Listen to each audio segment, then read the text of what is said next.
the armature coil is known as commutation.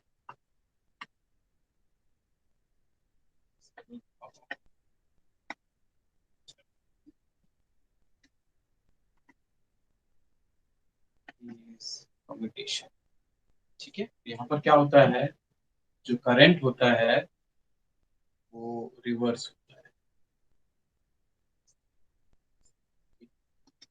ये है आई ए और ये है माइनस आई। ठीक है, डिवाइड बाय ए कर लेते हैं by number of parallel paths, I A by ए।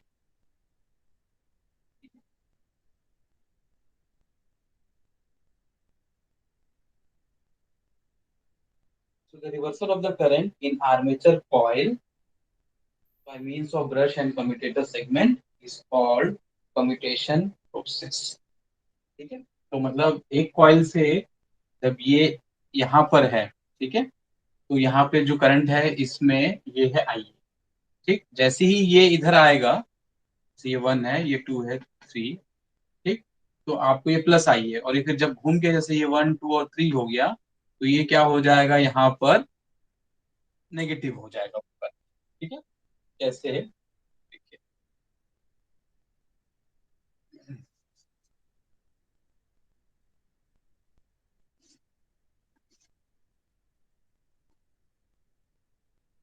ये कम्यूटेटर सेगमेंट्स है और ये कॉइल्स है, कम्यूटेटर के कॉइल्स।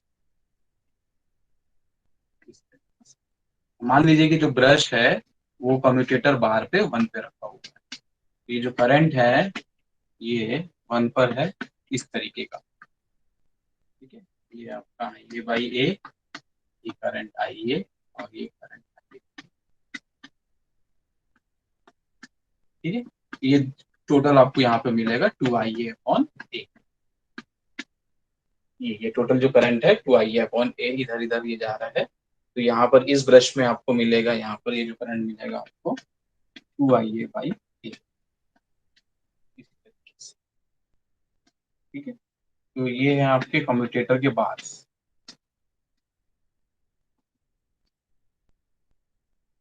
और ये है कम्यूटेटर के कॉइल्स। ठीक है, अब ये ब्रश 1 से 2 में आ रहा है। ठीक है, मान लो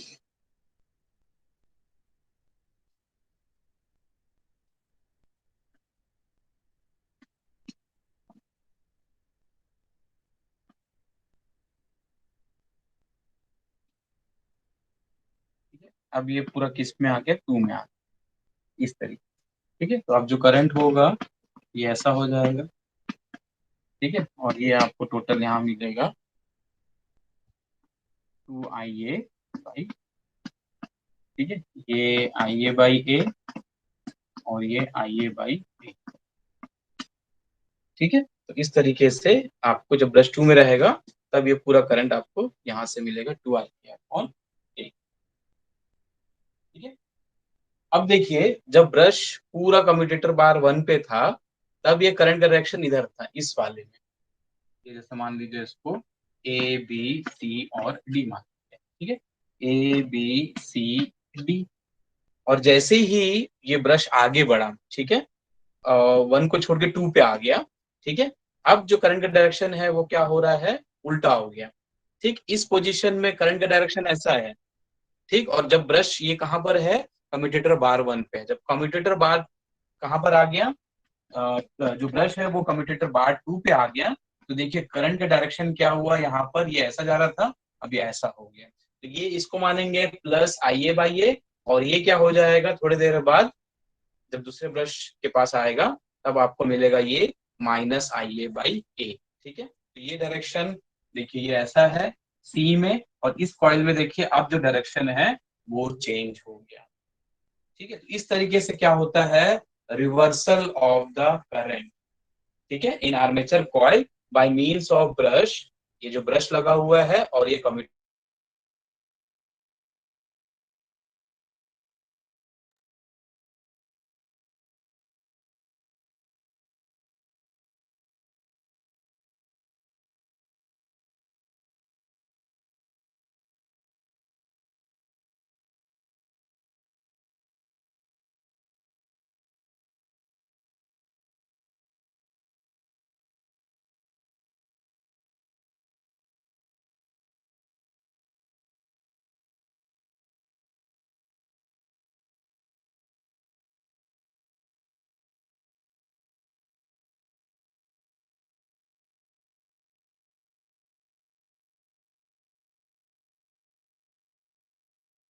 ठीक है। अब ये देखिए ये ए बी सी है, ए बी सी है। ठीक, इस पोजीशन में देखिए जब 2 पर था, इसका डायरेक्शन क्या था, बी में, इस इधर है। ठीक है, और जैसे ही ये 3 पे आया, इस करंट डायरेक्शन क्या हो गया, बी जो बी कॉइल में वो चेंज हो गया। ठीक है, फिर वैसे ही जब इसमें आएगा 4 नंबर पे आएगा, तो ये करंट डायरेक्शन क्या हो जाएगा, चेंज होता जाएगा। ठीक है, तो इस तरीके से जैसे जैसे ब्रश आगे बढ़ता जाएगा, रोटर घूमता रहेगा, हर कॉइल में करंट जो है वो रिवर्स होते जाएगा। देखिए यहाँ पर इस डायरेक्शन में है, जब ये ब्रश कम्यूटेटर बार 1 पर है, जैसे ही 2 पे आया इसका डायरेक्शन ऐसा हो गया। ठीक है, यहाँ पर जब ये 2 पे ब्रश है, बी कॉइल में जो करंट डायरेक्शन है इधर है। ठीक है,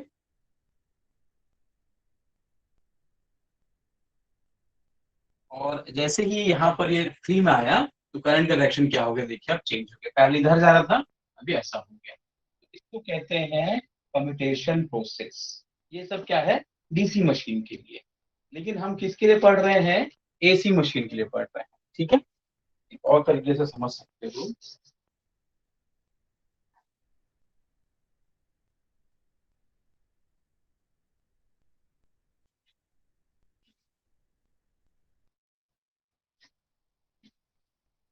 ये आपका कम्यूटेटर है, इसके लिए कम्यूटर सेगमेंट,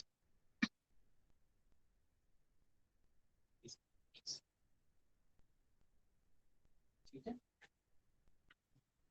और है ब्रश,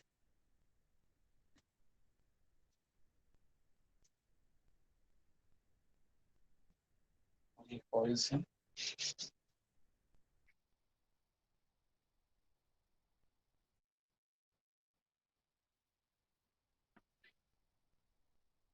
ये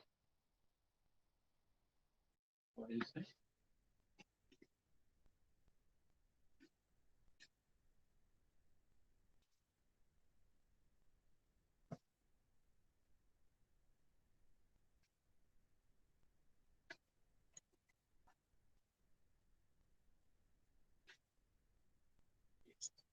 ठीक है, तो यहाँ मान लीजिए सेगमेंट 1 2 3 4 5 6 7 8 9 10 11, 12 सेगमेंट्स हैं किसके, कंडक्टर, ये आपका कम्यूटेटर है, और ये क्या है, कम्यूटेटर सेगमेंट्स या कम्यूटेटर बार्स, कम्यूटेटर सेगमेंट्स। ठीक है, और ये पूरा कम्यूटेटर है, और यहाँ पर शाफ्ट है आपके, और ये कॉइल्स है कम्यूटेटर के, जो कॉइल्स है। ठीक है, रोटर के जो कंडक्टर्स, और ये ब्रश है, यहाँ से हम क्या ले रहे हैं, आउटपुट ले रहे हैं, इस तरीके से। ठीक, ये टोटल आपके टोटल 12 वो है, और यहाँ पर आपका पोल है। ठीक है, यहाँ पर पोल लगाया है, स्टेटर का पोल, वो यहाँ पर। ठीक, और यहाँ पर ये नॉर्थ, और ये साउथ। ठीक है, तो अब देखिए ये आपका मैग्नेट है इधर। ठीक है, तो ये जो कॉइल है सबसे ज्यादा यहाँ पे फ्लक्स लिंक होगा। ठीक है, तो यहाँ पर सबसे ज्यादा वोल्टेज बनेगा, यहाँ उससे कम, यहाँ उससे कम, और ये पूरा 90 डिग्री पे है, यहाँ पर 0 वोल्ट इंड्यूस होगा। ठीक है, अगर यहाँ पर आप मैग्नेट लगाते तो यहाँ मैक्सिमम वोल्टेज मिलता, और यहाँ पर आपको क्या मिलेगा, मिनिमम वोल्टेज मिलेगा। ठीक है, तो इस तरीके से करते हैं, और यहाँ पर ये 0 वोल्ट मिलेगा। अब मान लीजिए यहाँ 5 वोल्ट मिल रहा है, यहाँ 10 वोल्ट, और यहाँ सबसे ज्यादा मैक्सिमम 15 वोल्ट, फिर कम होगा 10 वोल्ट, और ये 5। ठीक है, यहाँ पर 0 वोल्ट, फिर ये 5 वोल्ट, 10 वोल्ट, 15 वोल्ट, और ये 10 वोल्ट, और ये 5। ये जरूरी नहीं है, बस ऐसी मैं एग्जाम्पल के तौर पर ले रहा हूँ। ठीक है, तो जहां पर आपका स्टेटर का पोल होगा, उस कॉइल को ये जो फ्लक्स है सबसे ज्यादा कट करेगा, और सबसे ज्यादा यहाँ पर क्या होगा, ईएमएफ इंड्यूस होगा। ठीक है, अब इसमें कम वोल्ट फ्लक्स कम कट करेगा इसको, तो यहाँ पे 10 वोल्ट, इसमें और कम करेगा 5 वोल्ट, और जैसे ही ब्रश के एक्सिस में आओगे, वहां पर क्या होगा, कोई फ्लक्स लिंकेज नहीं होगा, तो यहाँ पर क्या मिलेगा आपको, 0 वोल्ट। फिर वही 5 वोल्ट, फिर 10 volt, 15 volt, 10 volt, 5 volt, and 0। ठीक है, और ये ब्रश लगा दिया हमने, तो क्या होगा, इसका सबका समेशन मिलेगा आपको 5 5 10, 10 प्लस 10 20, और प्लस 15। ठीक है, तो टोटल कितना मिल जाएगा, 10 प्लस, ये हो गया 10 प्लस 20 30, और ये प्लस 15 आपको मिलेगा 45 वोल्ट्स, इस तरीके से। ठीक है, और ये पूरे जो करंट होगा वो यहाँ आके आपको मिलेगा बाहर, ये पूरे सम होंगे यहाँ पर। और जैसे जो जो मैंने दिखा रहा था आपको ऐसे, तो ये ब्रश है, और ये ब्रश जो है, ये जब घूमता है तो ये कॉइल ऐसे आगे बढ़ता जाता है। ठीक है, वहां पर, क्योंकि ये ब्रश यहाँ पर स्टेशनरी रहता है, ब्रश नहीं हिलता है, कम्यूटेटर बाज जो है वो आगे जाते रहते हैं। ठीक है, अब मान लीजिए कि ये पूरा 90 डिग्री घूमा। ठीक, तो अब इस डायरेक्शन में घूमा, तो अब ये जो 1 है वो यहाँ आ जाएगा। ठीक है, ठीक, तो ये अब ये 1 2 3 अभी पूरा चेंज हो जाएगा। ठीक है, ये 1 2 3 4 5 6 7 8 9 10 11 12। ठीक, तो पहले यहाँ पे 10 था, वहां पर हो रहा था मैक्सिमम वोल्टेज, अब 10 के अक्रॉस मिल रहा है आपको 0 वोल्टेज। ठीक है, 4 पे ये जो 1 था यहाँ पर 0 मिल रहा था, और यहाँ पर अब क्या मिल रहा है, मैक्सिमम वोल्टेज, इस तरीके से। ठीक है, तो जैसे जैसे कॉइल चेंज होते जाता है, उसके जो वोल्टेज इंड्यूस होता है वो भी कम ज्यादा होते जाता है, लेकिन आपको जो वोल्टेज है वो उतना ही मिलेगा, बस कॉइल यहाँ पर चेंज होते जाएंगे रोटेशन के थ्रू। ठीक है, तो यहाँ पर देखो, ये 5 volt 10 volt 15 volt 10 volt 5 volt आपको उतने ही मिलेगा वहां पर, लेकिन जो कॉइल्स हैं वो क्या हो रहे हैं, वो चेंज हो रहे हैं। जैसे इसको A B C D E F ऐसा कर लो, तो ये चेंज होगा तो ए इधर आ जाएगा। ठीक है, तो पहले यहाँ पर क्या हो रहा था, 0 वोल्ट हो रहा था, अब यहाँ पर कितना हो रहा है, मैक्सिमम वोल्टेज 15 वोल्ट। ठीक, तो हर कॉइल में जो वोल्टेज जो बन रहा है वो क्या होते जाता है, कम ज्यादा होते जाता है, लेकिन जो नेट आउटपुट मिलेगा आपको वो 45 वोल्ट्स मिलेगा। ठीक है, so with the help of brush off commutator segments. ठीक है, करंट और ये वोल्टेज जो है इस तरीके से आपको उतना ही वोल्ट वहां पर मिलेगा 45, इस तरीके से आपको यहाँ पर आउटपुट मिलता है। ठीक है, तो ये ऐसा ऐसा घूमता रहेगा, अब ये बी इधर आ जाएगा, यहाँ 5 वोल्ट मिला था, अब ये 15 वोल्ट मिलेगा इसको। ठीक है, फिर ये यहाँ पर आ जाएगा, 0 वोल्ट हो जाएगा बी। इस तरीके से इसका जो वोल्टेज है वो चेंज होते जाएगा जैसे जैसे आपका रोटर घूमता जाता है। ठीक है, लेकिन एट द एंड इस जब का सब सम करोगे आप, उतना ही वोल्ट आपको वहां पर आउटपुट पे मिलेगा। ठीक है, सो ये है कैसे यहाँ पर वोल्टेज आउटपुट और करंट वहां पर चेंज होता है डीसी मशीन में, ये है। लेकिन अब हम जो पढ़ रहे हैं वो है AC machine, single phase AC machine. ठीक है, तो इसमें क्या है, यहाँ पर आपको एक ट्रांसफार्मर ईएमएफ भी मिलेगा, उसके कारण क्या होगा, कम्यूटेशन और प्रॉब्लमेटिक होगा।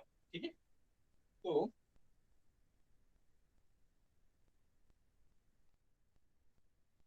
जब तक करंट चेंज हो रहा है वो होगा 2IA/A। ठीक है, प्लस IA से ये -IA/A। ठीक है, तो ये जो पीरियड होता है इसको कहते हैं टीसी। जब ये +IA/A से -IA/A होता है, इसको कहते हैं कम्यूटेशन पीरियड। इस पीरियड में वो वहां पर क्या हुआ, +IA/A से -IA/A हुआ। ठीक है, अब ये मान लीजिए जो कॉइल था,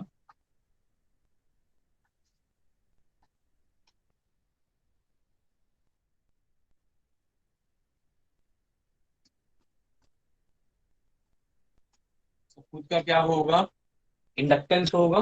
ठीक है, LC is self inductance of coil, LC is self inductance of coil, coil का जितना इंडक्टेंस है।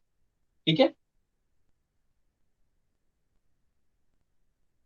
सो यहाँ पर आपको क्या मिलेगा, एक रिएक्टेंस वोल्टेज मिलेगा, reactance voltage, sorry not EMF will induce. ठीक है, तो इस कॉइल में खुद के जो इंडक्टेंस है उसके कारण क्या होगा, आपको एक रिएक्टेंस वो ईएमएफ मिलेगा। तो EC will be equal to L D I by D T I A, ये होता है फॉर्मूला। ठीक है, तो यहाँ पर करंट कितना चेंज हो रहा है, ये एल सी, टाइम पीरियड कितना है टी सी। ठीक है, तो ये हो जाएगा 1/TC, और करंट कितना चेंज हो रहा है 2IA/A। तो ये आपको एक रिएक्टेंस ईएमएफ मिलेगा। एलसी खुद इसके खुद का ये इंडक्टेंस है। ठीक है, और जो टीसी है, टीसी इज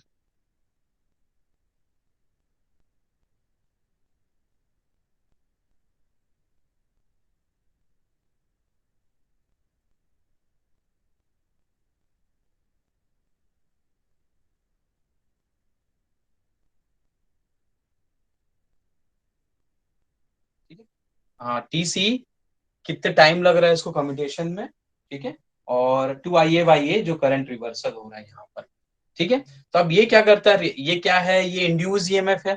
ठीक है, तो ये क्या करेगा, यहाँ पर जो रिवर्सल हो रहा है उसको अपोज करेगा। ठीक है, तो जैसे ये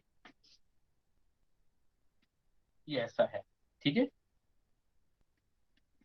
ये 0, और ये IA/A, और ये -IA/A। ठीक है, तो ये है लीनियर कम्यूटेशन, और ये टाइम पीरियड होता है टीसी।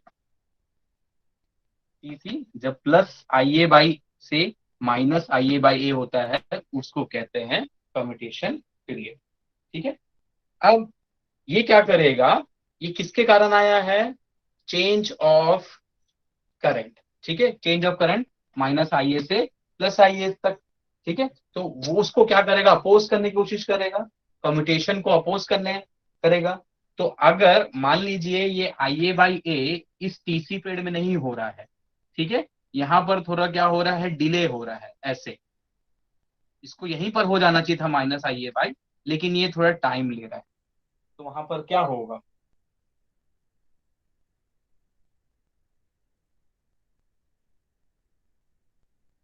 मतलब जब करंट को इस टाइम पीरियड पे रिवर्स हो जाना चाहिए, लेकिन वो थोड़ा और टाइम ले रहा है। ठीक है, तो यहां पर क्या होगा, हैवी स्पार्किंग होगा।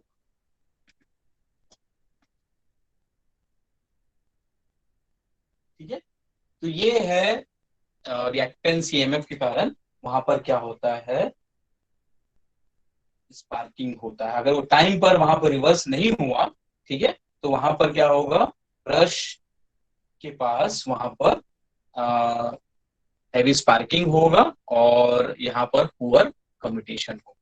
ठीक है, तो ये क्या होता है, ये इंड्यूस वोल्टेज है। ठीक, इंड्यूस वोल्टेज किसके कारण आया है, rate of change of current. ठीक है, तो rate of change of current, और ये जो टाइम पीरियड है किस पे डिपेंड करता है, स्पीड ऑफ द रोटर पे करता है। ठीक है, स्पीड का रोटर कम होगा तो ये कम होगा टाइम जो चेंज है, और अगर ज्यादा होगा तो ये ज्यादा होगा। ठीक है, तो ये जो रिएक्टेंस वोल्टेज है, it is due to rate of change of current. तो ये जो ईएमएफ होता है, ये लेंज लॉ से जिसके कारण आया था उसी को अपोज करता है। ये क्या करता है, rate of change of current को अपोज करता है। तो जिस टीसी टाइम पीरियड में इसको रिवर्स हो जाना चाहिए था वो उसको नहीं होने देता है, उसको थोड़ा डिले कर देता है। ठीक है, तो वो डिले के कारण क्या होता है, वहां पर हैवी स्पार्किंग होता है, इसको कहते हैं डिलेड कम्यूटेशन। ठीक है, पहले आपने पढ़ा होगा, ये होता है लीनियर कम्यूटेशन। इस टाइम पीरियड के अंदर इसको वहां पर रिवर्स होना है, लेकिन आप उसको होने नहीं दे रहे हो।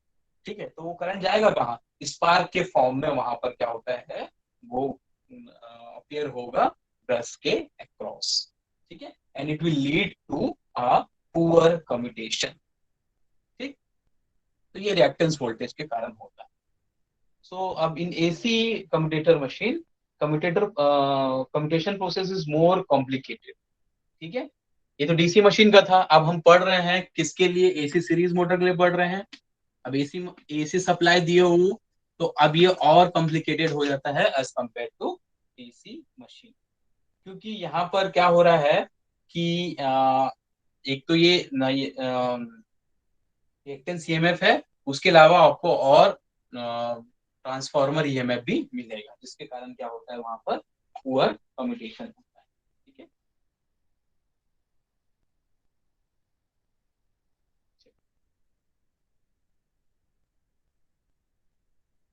अब पढ़ते हैं commutation process in single phase machine.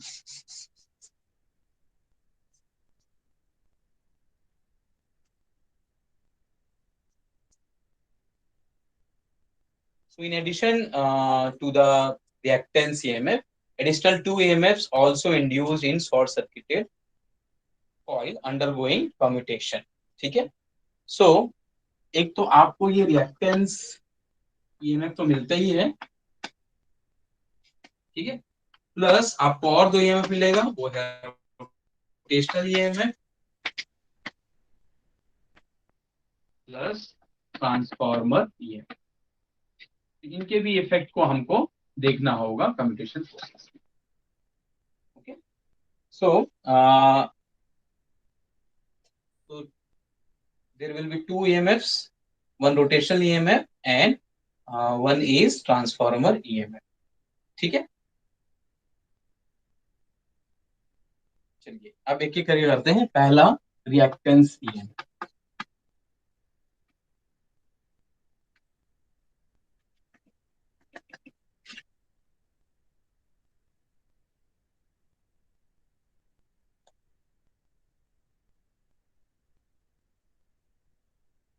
अब जो IA मिलेगा आपको passing through the is varying sinusoidal with the time. ठीक है, तो जो IA है आर्मेचर करंट, ये आपको मिलेगा साइनसोइडल साइन ओमेगा टी। ठीक, तो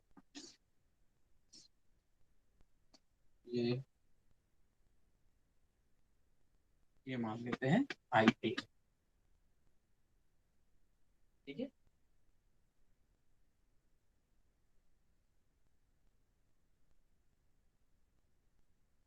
अब यहाँ पर जो करंट कम्यूटेशन में start at any instant of the armature current wave, जो कम्यूटेशन है वो कहीं भी स्टार्ट हो सकता है। And TC is generally very small as compare to half cycle. ठीक है, ये जो हाफ साइकिल है, जो टीसी होता है, इसको टी हाफ मान लेते हैं, जो टीसी है it is very small as compare to half cycle time. ठीक है, तो इसके अंदर में सेवरल रिवर्सल हो जाते हैं इस हाफ साइकिल में। ठीक है, तो रिवर्सल दिखाने के लिए इसको ऐसा बना सकते हैं।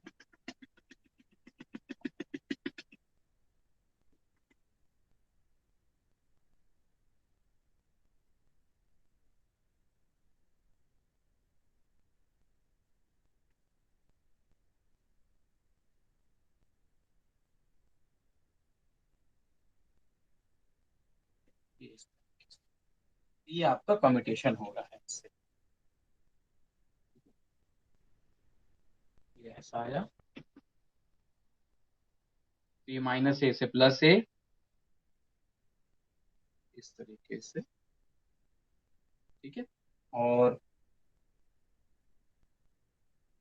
जो पोजीशन ऑफ ब्रश है वो मान लेते हैं,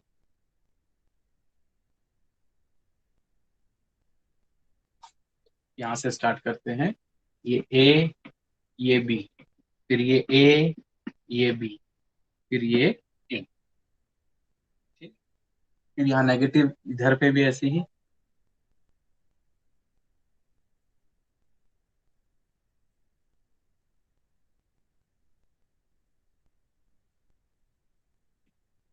ये A, ये B, ये A, ये B, ये A, ये B, इस तरीके से। ठीक है, तो यहाँ पर दिख रहा है आपको ये जो रिवर्सल ऑफ करंट है, ये कई बार हो जा रहा है। ठीक है, एक हाफ साइकिल में। तो जो इसका टाइम है टीसी, ठीक है, तो ये जो यहाँ से यहाँ तक है, तो कौन सा टाइम पीरियड, यहाँ से ये वाला और ये टाइम पीरियड जो है, ठीक, ये प्लस आईए से ये माइनस आईए, इस टाइम पीरियड को कहते हैं TC, commutation period.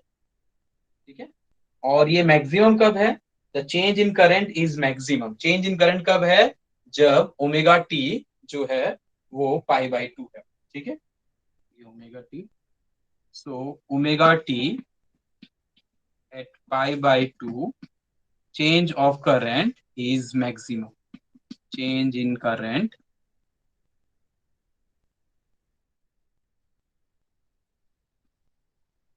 change in current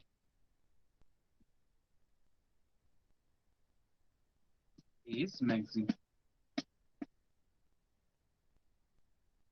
ठीक है, और सबसे कम कब है?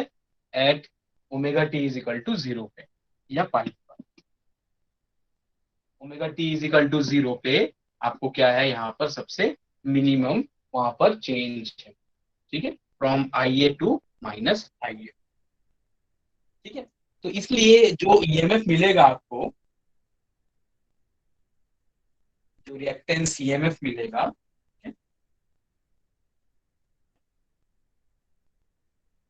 दैट इज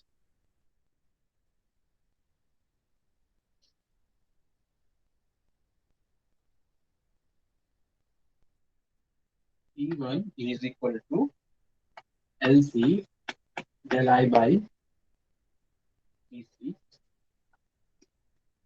ठीक है, तो ये है रिएक्टेंस वोल्टेज, ये भी आपको कम मैक्सिमम मिलेगा। ठीक है, जब एट पाई बाई टू पर, क्योंकि यहाँ पर रेट ऑफ चेंज ऑफ जो करंट है वो मैक्सिमम है, ये rate of change of current. del I is change in commutated current, del I is change in current। ये टाइम पीरियड है, प्लस आई ए से माइनस आई ए, और एल सी जो है वो सेल्फ इंडक्टेंस है, कम्यूटेटेड कॉइल। ठीक है, तो जो इंडक्टेंस रिएक्टेंस ईएमएफ होगा वो भी मैक्सिमम कब मिलेगा आपको? EC will be maximum, E1 लेते हैं, E1 is maximum at omega T is equal to pi by two. ठीक है, तो ये पाई बाई टू है यहाँ पर। तब यहाँ पर देखिए, ये माइनस आई ए और ये प्लस आई ए, ये आपको मैक्सिमम मिलता है। ठीक है, इट विल बी मैक्सिमम।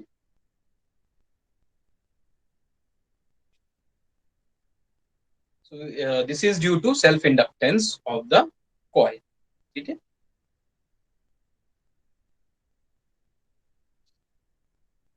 ठीक? तो ये है आईए करंट, और ये रिवर्स हो रहा है प्लस आईए से, और इसका जो साइकिल है वो सेवरल साइकिल्स मिल जाएगा आपको, एक दो तीन चार पाँच, मतलब एक हाफ साइकिल में आपको इतने सारे 6 साइकिल्स मिल जाएंगे इस तरीके से। ठीक है, और ये मैक्सिमम कब है? At omega T is equal to pi by two. तो ये मैक्सिमम है, तो आपको जो रिएक्टेंस वोल्टेज भी मिलेगा आपको omega T pi by to पर मैक्सिमम मिलेगा, क्योंकि वो किस पे डिपेंड करता है? Rate of change of current पे डिपेंड। ठीक है, नेक्स्ट है रोटेशनल ईएमएफ।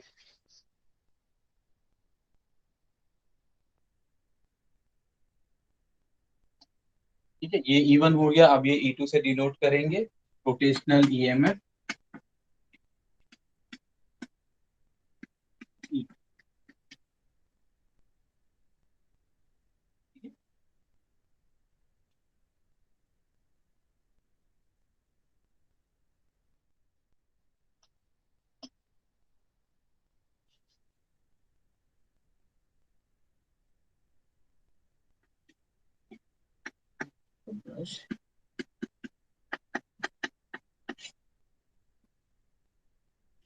ये स्टेटर के पोल्स, और ये short circuited.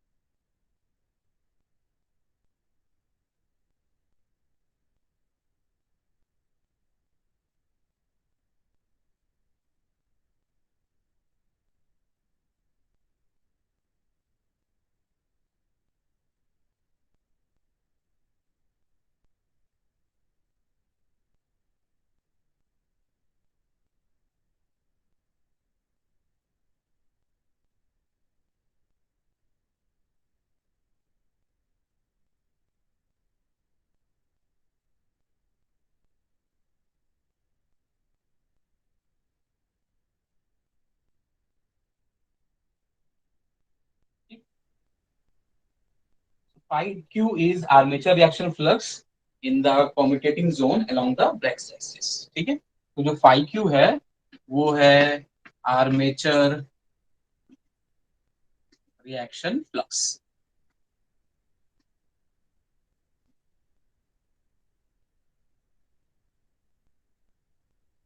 So rotation of this short circuited coil in in the in this φ causes the generation of rotational EMF E2 in coil, in short circuited coil. Okay. Also the frequency E2 is equal to frequency of φ. इस φ के कारण आपको ये E2 मिलेगा और E2 और φ का जो फ्रीक्वेंसी होगा वो सेम होगा. ठीक है.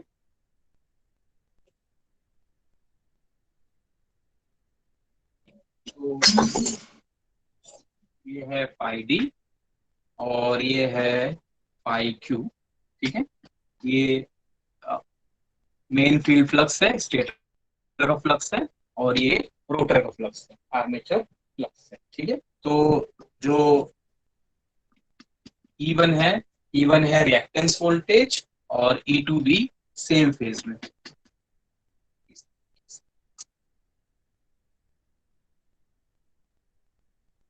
और E2 की वैल्यू क्या होगी? E2 will be equal to √2 pi FR NC by Q. ठीक है, ये EMF इक्वेशन है. √2 पाई FR यहाँ पर रोटेशनल फ्रीक्वेंसी है. FR is rotational frequency, rotation के कारण. ठीक है, rotational frequency. NC is effective number of turns and φ is armature reaction flux. ठीक है.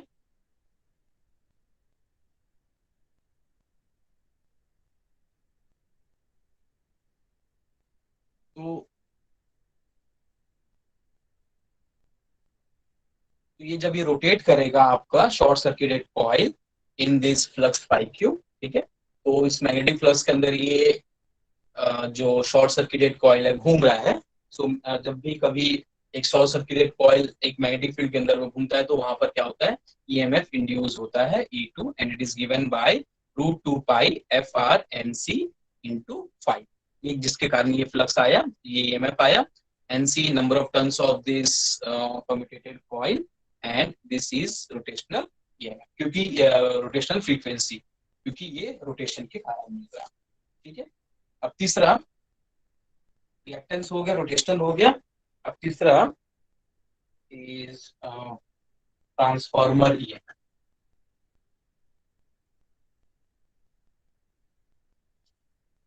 Third one is transformer. तो इसी के कारण क्या होता है, जो कम्युनिकेशन है वो पुअर होता है, क्योंकि डीसी मशीन में ट्रांसफॉर्मर EMF आपको नहीं मिलता है. ठीक है, और ये ट्रांसफॉर्मर EMF के कारण यहाँ पर एक्स्ट्रा एक्स्ट्रा केयर लेना पड़ता है. ठीक है, as compare to DC machine. DC machine में आपको ये EMF नहीं मिले. ठीक है.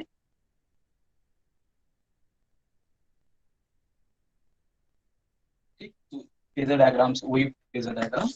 ये आपका स्टेटर का flux, main field flux, stator flux. ठीक है, और ये रोटर का फ्लक्स या आर्मेचर का फ्लक्स. ठीक, फिर ये E1 it is reactance voltage. ठीक है, रिएक्टेंस वोल्टेज क्यों मिलता है? It is due to LC di/dt, rate of change of current के कारण मिलता है. E2 ये है रोटेशनल EMF. आपका रोटर घूम रहा है मैग्नेटिक फील्ड के अंदर में, तो वहां पर क्या होगा? EMF इंड्यूस होगा. अब तीसरा आ रहा है ट्रांसफार्मर EMF E3. अब ये बताइए E3 कहाँ बनाएंगे इसको? ये है ट्रांसफार्मर EMF. इसका नेचर क्या होता है ट्रांसफार्मर EMF का?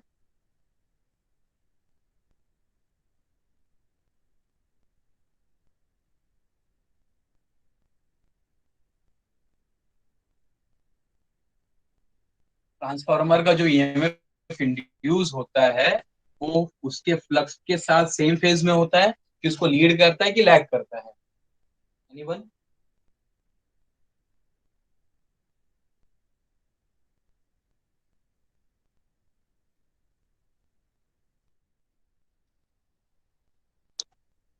सर सेम पेस में होता है। जो ट्रांसफार्मर ईएमएफ होता है वो हमेशा फ्लक्स से 90 डिग्री लैग करता है, ये याद रखना हमेशा। ट्रांसफार्मर ईएमएफ होता है वो हमेशा, जैसे ये फ्लक्स है sine phi M sine omega T, तो जो आपको ई मिलेगा it will be phi M sine omega 3 minus phi by two, ये हमेशा उससे 90 डिग्री लैग करता है। ठीक है, so the transformer EMF always lag its flux by 90 degree. ठीक है, सो लैग 5D बाई 90 डिग्री। और यहाँ पर जो ईएमएफ मिलेगा आपको E3 will be equal to √2 pi same. और ये जो फ्रीक्वेंसी होगा ये ट्रांसफार्मर ईएमएफ है, तो ये सप्लाई फ्रीक्वेंसी के बराबर होगा। और रोटेशनल ईएमएफ में जो फ्रीक्वेंसी होता है वो FR होता है, रोटेशनल फ्रीक्वेंसी होती है। ठीक है, इंटू NC, और ये होगा 5M, मैक्स 5DM। ठीक है, सो जो ट्रांसफार्मर ईएमएफ है वो मिलेगा आपको स्टेटर फ्लक्स के कारण। ठीक है, और जो E2 है, ठीक है, E2 E2 is equal to √2 पाई FR NC पाई क्यू, ये पाई क्यू के कारण आपको मिलेगा ये।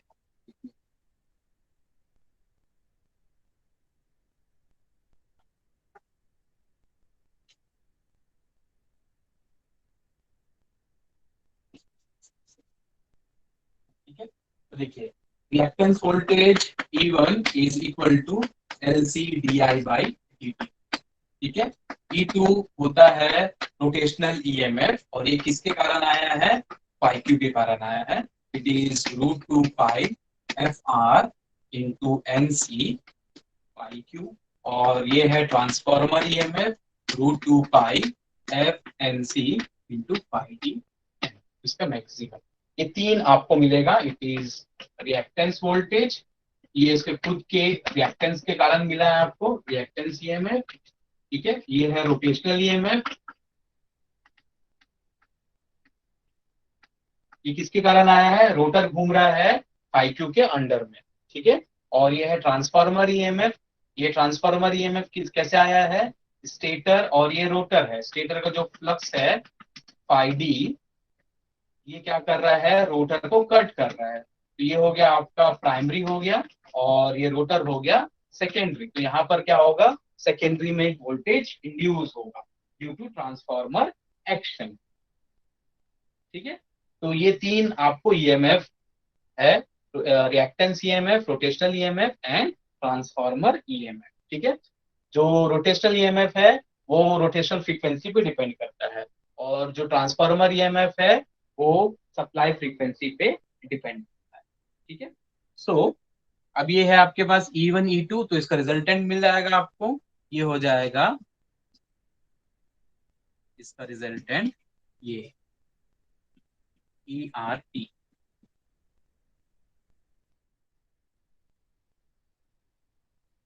ठीक है,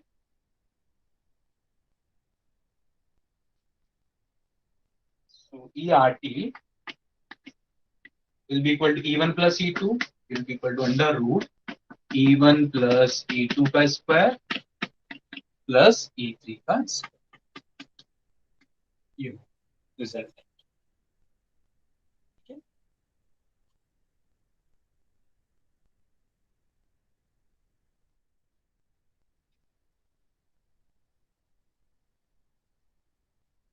तो इसके कारण ERT के कारण क्या मिलेगा आपको? एक ISC, शॉर्ट सर्किट करंट, इन तीनों वोल्टेजेस के कारण। ठीक है,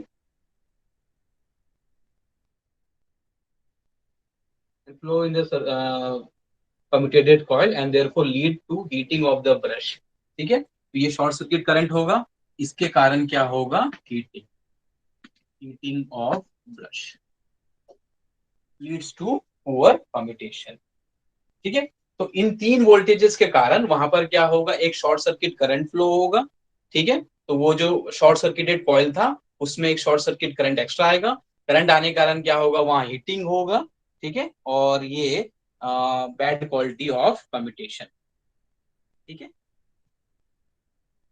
तो ये इसका फेजर डायग्राम है। ये है स्टेटर का फ्लक्स, ये है रोटर का फ्लक्स, ये E1 है reactance voltage, LC di by dt, rate of change of current, E2 है रोटेशनल ईएमएफ और E3 है ट्रांसफॉर्मर ईएमएफ। इन तीनों का सम आपको मिल जाएगा E1 plus E2 gives plus E3 square gives RT। ठीक है, ये टोटल RT है। इसके कारण आपको ISC मिलेगा जो कि वहां पर उसको गर्म करेगा आपके कम्यूटेटिंग। ठीक है, और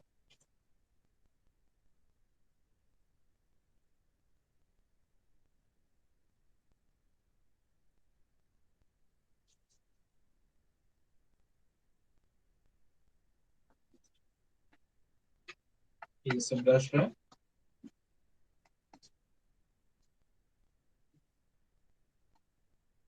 ये आपका शॉर्ट सर्किटेड ऑयल और ये आपका फील्ड है। ठीक है, ये है फाइव डी और ये फाइव। ठीक, यहाँ पर जो आपको ये मिलेगा आपको ट्रांसफॉर्मर ईएमएफ। ठीक है, और जो इन दोनों के बीच में 90 डिग्री और ट्रांसफॉर्मर ईएमएफ इससे 90 डिग्री लैग करेगा, और यहाँ पर क्या मिलेगा आपको, मैक्सिमम वोल्टेज मिलेगा 90 डिग्री पर 80, 80 विल बी मैक्सिमम। उसके कारण क्या होगा, यहाँ पर हैवी वोल्टेज मिलेगा इसके अक्रॉस। ठीक है, so EMF induce in the conductor under brush will be maximum because phi is 90 degree to, जो फाई है ये 90 डिग्री है यहाँ। ठीक है, and it will be 90 degree and heavy sparking at the brushes will be. ये सारे disadvantages हैं ये ट्रांसफार्मर ये है। ठीक है, अब नेक्स्ट क्लास में ये देखेंगे कि कैसे इसको इम्प्रूव करना है। ठीक है, चलिए, कोई डाउट?